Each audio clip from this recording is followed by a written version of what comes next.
এক ফোঁটা দুধের ঋণ শোধ হবে না কোনো দিন, মায়ের এক ফোঁটা দুধের ঋণ শোধ হবে না কোনো দিন, জন্ম জনম করিলে সাধনা, দয়াবতী দরদিনী মা,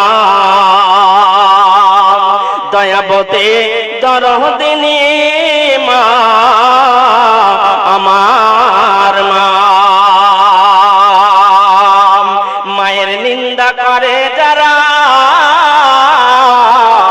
ভাবে মানুষ নয় রে তারা, মায়ের নিন্দা করে যারা ভাবে মানুষ নয় রে তারা, এ কথা বলে পবিত্র আল কোরআন, দয়াবতী দরদিনী মা। এক সন্তানের দায় কত মা প্রাণ হারায়, এক সন্তানের দায় কত মা প্রাণ হারায়। এজন্য তো নবীজি বলেছেন একটা সন্তান জন্ম দিতে গিয়ে কত মা দুনিয়া ছেড়ে ত্যাগ করে চলে যায়। জন্ম দিতে গিয়ে বিষ, এত বিষ আছে সন্তান জন্ম দিতে গিয়ে পৃথিবীর কোন মানুষ জানে না। মায়ের জাতি দ্বারা তারা জানে প্রসব বেদনা কতটা, সেটা মা জানে, পৃথিবীর কোনো মানুষ জানে না। জি, কত যে যন্ত্রণা হয় সেটা মা জানে। তাই কবি বলছে এক সন্তানের দায় কত মা প্রাণ হারায়। নবীজি বলেছেন কোন মা সন্তান জন্ম দিতে গিয়ে যদি মারা যায়, কোন মা যদি সন্তান জন্ম দিতে গিয়ে যদি মারা যায়, তাহলে সে মাটা শহীদের দরজা পাবে, সে মাটা শহীদের দরজা পাবে, সে মাটা শহীদের দরজা পাবে। আমার এলাকায় কদিন আগে একটা মা বাচ্চা জন্ম দিতে গিয়ে বাচ্চাটা পৃথিবীতে বেঁচে থেকে গেল, মা দুনিয়া ছেড়ে চলে গেল। এরকম ঘটনা অহরহ দেখা যায়। মা সন্তানের জন্ম দিয়ে দেয়, দুনিয়া ছেড়ে চলে যায়, বাচ্চাটা দুনিয়ায় বেঁচে থাকে, মায়ের পেট কাটা হয়। আর সেই সময় তার মনে অনেক কথা তার আপনার কিনা ভেসে ওঠে, না জানি আর ফিরে আসবো না। স্বামী আমার, আপনি আমাকে ক্ষমা করে দেন, আব্বা জান আপনি আমাকে মাফ করে দেন। অপারেশন থিয়েটারে যাচ্ছে, স্বামী গো আপনার সঙ্গে 10 বছর সংসার করেছি, 5 বছর সংসার করেছি, না জানি হয়তো আমার ভুল যদি হয়ে থাকে, স্বামী গো তুমি আমাকে মাফ করে দিও, ক্ষমা করে দিও। আম্মা জান, শাশুড়ি মা ও শ্বশুর মশাই আপনারা আমাকে ক্ষমা করে দেন। অপারেশন থিয়েটারে ঢুকে গেলাম, না জানি আর আমি ফিরবো কি জানি না। এখানে হয়তো আমার জীবন শেষ হয়ে যেতে পারে, বেঁচে আসতে পারে নাও আসতে পারে। একটা বাচ্চাকে জন্ম দিতে গিয়ে মা নিজের জীবনকে বাজি রেখে অপারেশন থিয়েটারে ঢুকে যায়। তার জন্য আল্লাহ রাব্বুল আলামিন তার কোরআনে বলছেন, এ আমার বান্দা বান্দিরা, আমি তোমাদের জন্য ফয়সালা করে দিলাম। কি ফয়সালা করে দিলাম? আমাদের দেশের যেমন সংবিধান আছে, আপন আপন ধর্ম পালন করবে, কোনো বাধা বিঘ্ন কেউ দিতে পারবে না। আপন আপন ধর্ম প্রচার করবে, কেউ বাধা বিঘ্ন দিতে পারবে না।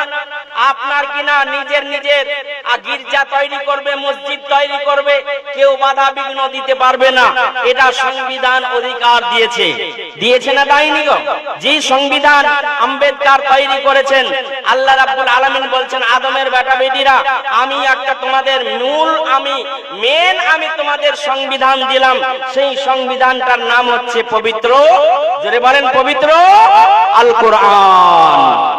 সেই কিতাবের মধ্যে, এই কিতাবটার মধ্যে লেখা আছে, আমার আল্লাহ বলছেন আমার একটা সংবিধান তোমরা শুনে নাও। ওয়াকাজা রব্বুকা আল্লা তা'বুদু ইল্লা ইয়্যাহু ওয়া বিল ওয়ালিদাইনি ইহসানা। ওরে আদমের বেটা বেটিরা, আমি তোমাদের জন্য সংবিধান দিয়ে দিলাম, আমি ফয়সালা করে দিলাম, তোমরা আমার ইবাদত করবে, আমার উপাসনা করবে। তারপরে আমার উপাসনা করার পরে পরে তোমার মা বাবাকে আমার ইবাদতের পাশাপাশি রেখে দিলাম। ওয়াবিল ওয়ালিদাইনি ইহসানা, তুমি তোমার মা বাবার সঙ্গে ভালো আচরণ করবে, ভালো ব্যবহার করবে। এটা আমি আল্লাহ তোমাদের ফয়সালা করে দিলাম। আল্লাহ বলছেন ওই মা বাবা, পৃথিবীতে তোমার কোনো অস্তিত্ব ছিল না, দুনিয়াতে মুখ দেখিয়েছে কে? তোমাকে মা বাবা। ওই মা বাবা যখন তোমার মা বাবা বৃদ্ধ হয়ে যাবে, বয়স্ক যখন হয়ে যাবে, ইম্মা ইয়াবলুগান্না ইনদাকাল কিবারা আহাদুহুমা আও কিলাহুমা ফালা তাকুল লাহুমা উফিউ ওয়ালা তানহারহুমা ওয়া কুল লাহুমা কাওলান কারীমা। বাবা যখন 60 বছরে পৌঁছে যাবে, 70 বছরে যখন পৌঁছে যাবে, বাবা যখন চলতে পারবে না, হাঁটতে পারবে না, ওরে আদমের বেটা বেটিরা, তোমাদের একটা সময় ছিল মায়ের পেট থেকে জন্ম নেওয়ার পরে গাবের বাচ্চাগুলো খাবার খেতে পারে, নিজের মায়ের দুধ পান করতে পারে, ছাগলের বাচ্চাগুলো নিজের মায়ের দুধ পান করতে পারে। আদমের বেটা বেটিরা যৌবনকালে চলে এসেছ, এখন গরম মা বাবাকে দেখাইও না, চোখ রাঙিয়ে কথা বলিও না, রক্তের তেজ তোমার মা বাবাকে দেখাইও না। আমি আল্লাহ খোলেকাল ইনসানু যাইবা। ওরে আদমের বেটা বেটিরা, তোমাদের অতি দুর্বল করে তৈরি করলাম, নরম করে তৈরি করলাম। গাভীর বাচ্চা হবে, ঘন্টা 2 ঘন্টা পরে নিজের মায়ের দুধ পান করতে পারবে। ছাগলের বাচ্চা হবে, ঘন্টা 2 ঘন্টা পরে নিজের মায়ের দুধ পান করতে পারবে। মুরগির ছানা ডিম থেকে বের হবে, ঘন্টা 2 ঘন্টা পরে তার সামনে খাবার ছুড়ে দেবেন, খাবার খেতে আরম্ভ করবে। তোমরা কত দুর্বল ছিলে, কত দুর্বল ছিলে যে তুমি নিজের মায়ের দুধ পান করতে পারতে না, নিজের মায়ের দুধ পান করতে পারতে না। ক্ষুধা যখন লাগতো কান্না করতে, সে সময় মা রান্না ত্যাগ করে, কাপড় খাঁচা ত্যাগ করে, খাবারের প্লেটটা ছুঁড়ে ফেলে দিয়ে মা তোমাকে কোলে তুলে নিয়ে বুকে মুখে চুমা দিয়ে নিজের মায়ের স্তনের বুটাটা তোমার মুখে দিয়েছে। তারপরে তুমি নিজের মায়ের দুধ পান করতে পেরেছ। কতদিন পর্যন্ত করেছে? একদিন নয়, 2 দিন নয়, 1 বছর, 2 বছর, 2.5 বছর পর্যন্ত।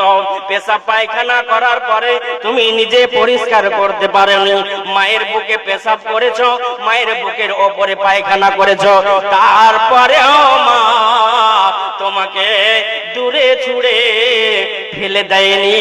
বলো মুসলমান। ওরে আদমের বেটা বেটিরা আজকে মা বার্ধক্যে চলে গেছে বলে, বুড়া হয়ে গেছে বলে কি করে মাকে বৃদ্ধাশ্রমে রেখে আসো? মাকে বৃদ্ধাশ্রমে রেখে আসো, বাবাকে বৃদ্ধাশ্রমে রেখে আসো। বলো তো আজকে ইঞ্জিনিয়ার হয়েছো, ব্যারিস্টার হয়েছো, বাপ লক্ষ লক্ষ টাকা খরচ করেছে, চাকরি পেয়েছো বলে বাবার খোঁজ নিলে না, সন্তানের খবর নিলে, বিবির খবর নিলে, কিন্তু মায়ের তোমরা খবর নিলে না। তাই আমার আল্লাহ বলছেন ইম্মা ইয়াবলুগান্না ইনদাকাল কিবারা আহাদুহুমা আও কিলাহুমা ফালা তাকুল লাহুমা উফফিন ওয়ালা তানহারহুমা ওয়া কুল লাহুমা কাওলান কারীমা। বুড়া যখন হয়ে যাবে ঝিড়কি মেরে কথা বলবে না, চোখ রাঙিয়ে কথা বলবে না, নরম ভাষায় কথা বলবে, মাথাটা ঝুঁকিয়ে কথা বলবে, মায়ের সামনে মাথা উঁচু করে কথা বলবে না, বাবার সামনে মাথা উঁচু করে বলবে না। খবরদার খবরদার, মা ব্যথা পাবে, বাবা ব্যথা পাবে, এমন কথা উপশব্দটা তোমার বাবাকে জীবনে বলবে না। আল্লাহ নবী তিনি বলেছেন রিজা রব্বে রিজাল ওয়ালিদান, যার উপরে মা বাবা সন্তুষ্ট তার উপরে রব সন্তুষ্ট।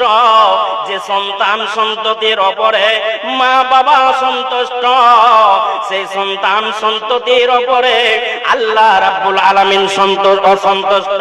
যে সন্তান সন্ততির উপরে মা বাবা সন্তুষ্ট নয়, ওই সন্তান সন্ততির উপরে আল্লাহ জীবনেও সন্তুষ্ট নয়। জি, মা খুশি তো সব খুশি। অতএব মায়ের সঙ্গে এমন কোন আচরণ করার চেষ্টা করবে না। জি, আপনি যখন আপনার বয়স যখন 3 বছর ছিল, 5 বছর ছিল, এখান থেকে নিয়ে যাচ্ছে হরিশ্চন্দ্রপুর মোটর সাইকেলে চাপিয়ে। জি, টুপ টুপ টুপ টুপ করে কথা বলছে সন্তান, আব্বু আমাকে কি কিনে দিবেন? আপনি মনের খেয়ালে খুশিতে আনন্দে বলছে। যেমন আজকে আমার কথা বলছি আপনাদেরকে, আমার বড় ছেলেকে বললাম বেটা কি খাবে? বলে আমার জন্য সফাটুল নিয়ে আসবে, আপেল নিয়ে আসবে, কাজু নিয়ে আসবে, আপনার বিরিয়ানি নিয়ে আসবে, যতগুলো ফল বলার সবগুলো বললো। আমি আনন্দে বললাম সবগুলোই তোমার জন্য নিয়ে আসবো। তো এইরকম মা বাপ সবাই চায়, চাই না? চাই না? যে আপনারা চান না? চান না? তো এই 3 বছরের বাচ্চাটাকে, সন্তানটাকে, 4 বছরের সন্তানটাকে বাবা মোটর সাইকেলে করে চাপিয়ে নিয়ে যাচ্ছে। আব্বাকে বলছে আব্বা, আব্বা জান আমাকে একটা ভালো জামা কিনে দেবেন? বলে ঠিক আছে, যত টাকা লাগবে তাই তোমাকে কিনে দেব। বলে আমাকে একটা ফুল পেন কিনে দেবে? বাবা তা বলে তা আমি কিনে দেব, এক কথায় তোমার যা মনের চাহিদা সবগুলো আমি পূর্ণ করব, একটা অসম্পূর্ণ রাখবো না। আপনার জীবনের চাহিদা আপনি যখন ছোট ছিলেন তখন আপনার যুবক হলেন, তারপরে থেকে সমর্থ অনুপাতে আপনার সমস্ত আপনার প্রয়োজন কে মিটিয়েছে? বলেন, জোরে বলেন, কে মিটিয়েছে? বলেন, বাবা এবং মা। আজকে মা বয়স্ক হয়ে গেছে,